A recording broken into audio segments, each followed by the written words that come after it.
Hi friends, welcome to our channel. நம்ம இன்றைக்கி ரொம்பவே ஈஸியான அரிசி பருப்பு சாதம் எப்படி செய்யலான்னு பார்க்கலாம். நான் இன்றைக்கி 2 பேருக்கு செய்கிற அளவுக்கு செஞ்சுருக்கேன். 1/2 டம்ளர் அரிசி, 1/4 டம்ளர் துவரம்பருப்பு 1 மணி நேரத்துக்கு முன்னாடி வாஷ் பண்ணி ஊற வச்சுருங்க. அதுக்கப்புறம் கடுகு, சீரகம், சாம்பார் தூள் ஒரு 1.5 ஸ்பூன், மஞ்சள் தூள் 1/4 ஸ்பூன், சின்ன வெங்காயம் ஒரு 10லேருந்து 15 நம்பர், தக்காளி 1 நம்பர், பச்சை மிளகா 2, கொத்தமல்லி தழை, கருவேப்பிலை, 15 பல் பூண்டு, கூடவே நல்லெண்ணெய், நெய் இதெல்லாம் ஆட் பண்ணிக்கும். இது நல்லெண்ணெயில் பண்ணால் தான் கரெக்டான டேஸ்ட்டாக இருக்கும். ஒரு குக்கரில் 2 ஸ்பூன் எண்ணெய், கூடவே கடுகு போட்டு அது பொரிஞ்சு வர வரைக்கும் வெயிட் பண்ணுங்கள். கடுகு பொரிஞ்சதும் ஜீரகம் போட்டதுக்கப்புறம் நம்ம ஏற்கனவே எடுத்து வச்சுருக்க பூண்டு போட்டு நல்லா வதக்குங்க. அடுப்பு சிம்லையே இருக்கட்டும்.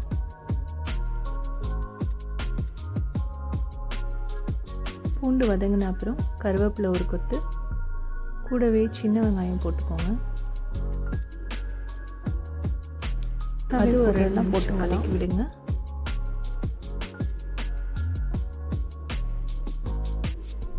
இதெல்லாம் சேர்ந்து வதங்கின அப்புறம் நம்ம பொடியாக நறுக்கி வச்சுருக்க ஒரு தக்காளியை போட்டு சேர்த்துக்கிறோம். கூடவே ஒரு பச்சை மிளகாய் சேர்த்துக்கிறேன். எல்லாம் சேர்ந்து ஒரு 5 நிமிஷத்துக்கு ஸ்லோ ஃப்ளேமில் வதக்கி விடுங்க.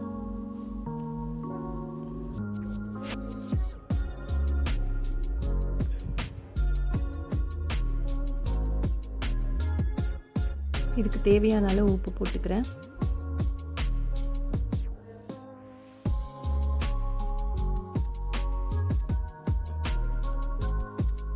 இப்போது நம்ம ஏற்கனவே எடுத்து வச்சுருக்க மஞ்சள் தூள் சேர்த்துக்கிறோம். இதையும் எண்ணெயிலேயே லேசாக வதக்குங்க.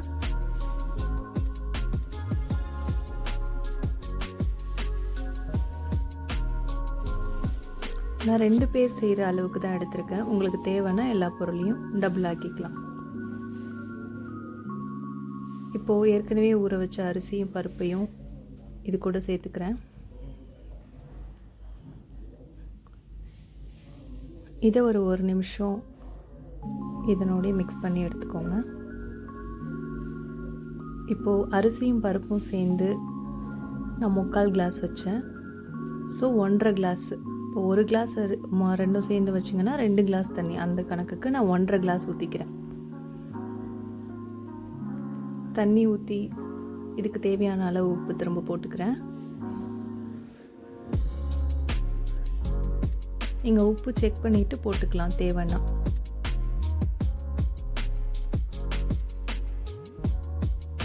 இப்போ இது கொதிக்கிற வரைக்கும் வெயிட் பண்ணுங்கள்.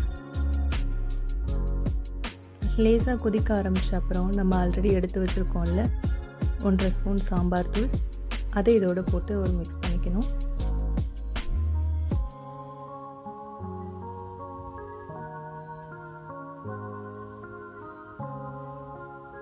கூடவே நம்ம பொடியாக நறுக்கி வச்ச கொத்தமல்லி எடுத்து அதையும் இதோடு மிக்ஸ் பண்ணிக்கோங்க சேர்த்து.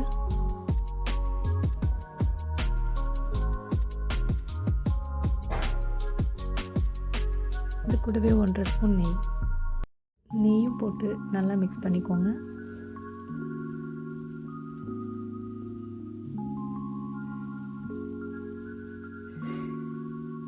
அவ்வளோதான்.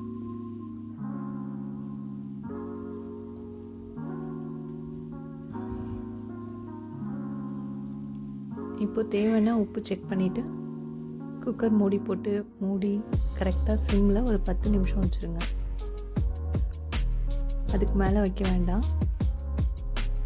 அந்த 10 நிமிஷத்துக்குள்ளே உங்களுக்கு விசில் வந்தாலும் ஓகே. எனக்கு 2 விசில் வந்துச்சு.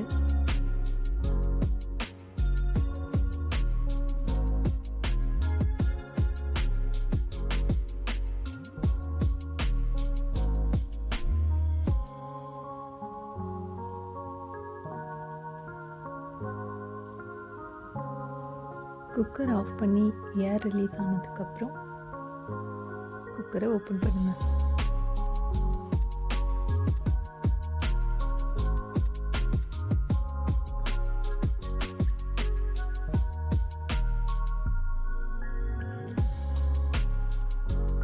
அவ்வளோதான். சரியான அளவில் நம்மளுக்கு அரிசி பருப்பு சாதம் ரெடி ஆயிடுச்சு. நீங்களும் ட்ரை பண்ணிவிட்டு எப்படி இருந்துச்சுன்னு கமெண்ட் பண்ணுங்கள்.